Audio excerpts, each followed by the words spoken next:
Hello दोस्तों, नमस्कार।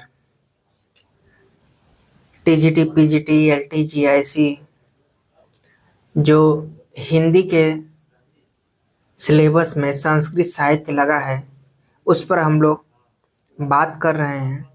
और इस क्रम में हम लोगों ने कालिदास, भारवी, माघ इन पर बात कर लिया था।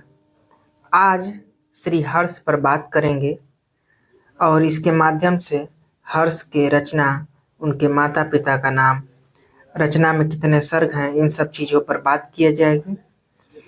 और सबसे बड़ी बात यह है कि कुछ लोग कंफ्यूज रहते हैं कि श्री हर्ष और हर्षवर्धन दोनों एक ही हैं। तो ऐसी बात नहीं है। देखिए, जो हर्ष थे वो राजा थे और इनकी 3 रचनाएं बहुत ही फेमस हुई हैं। इनका समय 7वीं सदी था, 7वीं सदी का पूर्वार्ध मान सकते हैं। तो इन्होंने 3 वो नाटक लिखा था, जिसमें जो नाटक थे उनका नाम आप लोग देख लीजिए। पहला नाटक था प्रियदर्शिका, दूसरा था रत्नावली, और एक और नाटक तीसरा नंबर नागानंद। तो ये 3 नाटक लिखे थे। बाकी ये राजा थे तो ये अपने राज दरबार में अपने आश्रय में कवियों को भी आश्रय दिए थे, जिसमें बाण, मयूर, ये लोग बहुत ही सुप्रसिद्ध कवि थे, इनके आश्रयदात में रहते थे। बाकी जो श्री हर्ष हैं, ये कवि हैं और ये 12वीं सदी के उत्तरार्ध में हैं। तो हर्षवर्धन के बारे में बताने का एकमात्र उद्देश्य ये था कि उस हर्ष और इस हर्ष में बहुत अंतर है। अब श्री हर्ष के बारे में हम लोग देख लेते हैं। तो श्री हर्ष 12वीं सदी के उत्तरार्ध में थे। एक जनश्रुति के अनुसार श्री हर्ष को मम्मट का मामा माना जाता है। ठीक है। अब इनके पिता का नाम हीर है, तो ये कंफ्यूजन ना हो। माता का नाम मामल्ल देवी। श्री हर्ष कन्नौज के राजा जयचंद, जयंत चंद, उनके श्री हर्ष पर वक्रोक्ति संप्रदाय का अधिक प्रभाव प्रतीत होता है। श्री हर्ष ने नैषधीय चरित लिखा और नैषधीय चरित में 22 सर्ग हैं और इसमें 2830 श्लोक हैं। तो नैषधीय चरित में कितने सर्ग हैं? 22 सर्ग हैं और 2830 श्लोक हैं। नैषधीय चरित को बृहत्त्रयी का सर्वोत्कृष्ट रत्न माना जाता है। तो हम आशा करते हैं कि आप लोग लघुत्रयी, बृहत्त्रयी और बृहत्त्रयी की रचना और बृहत्त्रयी के कवि, इनके बारे में जानते होंगे। यदि आप नहीं जानते हैं तो पिछली वाली वीडियो देख लीजिए, उसमें हम लोग इस पर बात किए हैं।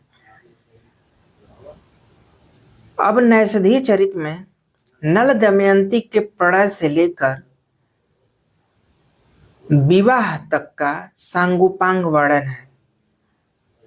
तो ये चीज ध्यान रहे कि नैषधीय चरितम में नल दमयंती के प्रणय और विवाह का वर्णन मिलता है। नैषधीय चरितम का जो मुख्य रस है वो श्रृंगार रस है।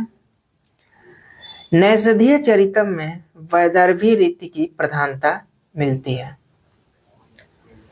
इसके बाद एक मत प्रचलित है कि इसकी जो रचना है वो कठिन होने के कारण विद्वानों की बुद्धि का व्यायाम हो जाता है, इसलिए नैषधीय चरितम को विद्वानों ने औषध या रसायन कहा है। ये प्रश्न बनता है कि किस रचना को औषध या रसायन के नाम से भी जाना जाता है या उसका लक्षण है। तो नैषधीय चरितम का ये चीज आपको ध्यान रहे। बाकी आगे हम लोग देख लेते हैं कि नैषधीय चरितम में जो 22 सर्ग है, सभी सर्गों में क्या वर्णन किया गया है और किस प्रकार से उसको दिखाने का प्रयत्न किया गया। देखिए सर्ग जो पहला है इसमें नल और दमयंती का एक दूसरे के गुणों को सुनकर परस्पर आकृष्ट होना, नल का वन विहार, ये पहले सर्ग में है। सर्ग 2 में नल के आग्रह पर हंस का दमयंती के पास कुंडलिनीपुर जाना। सर्ग 3 में हंस का दमयंती के सामने नल का गूढ़ानुवाद, दमयंती की नल के प्रति अनुरक्ति और हंस का नल के पास लौटना। इसके बाद सर्ग 4 और 5वें में दमयंती की विकलता का भावपूर्ण वर्णन तथा पिता भीमसेन द्वारा स्वयंवर का निर्णय, इंद्र अग्नि यम वरुण का नल को दूत बनाकर दमयंती के पास भेजना। अब सर्ग 6 में अदृश्य नल का दमयंती के यहाँ पहुंचना और उसका सौंदर्य देखना। सर्ग 7 में दमयंती का नक्शिक वर्णन किया गया है। इसके बाद सर्ग 8 में नल का प्रकट होकर देवों को संदेश दमयंती को सुनाना कि देव ने क्या संदेश दिया है। इसके बाद सर्ग 9 में नल दमयंती का वार्तालाप होता है। सर्ग 10 में दमयंती का स्वयंवर का वर्णन किया गया है। सर्ग 11 और 12 में सरस्वती के द्वारा राजाओं का परिचय दिया जाना। सर्ग 13 में 4 देवता और नल का सरस्वती द्वारा श्लेष युक्त वर्णन। सर्ग 14 में दमयंती का नल को वर्ण करना। सर्ग 15 में विवाह की तैयारी। सर्ग 16 में विवाह संस्कार आदि का वर्णन है। सर्ग 17 में दमयंती से वियुक्त करने का श्राप।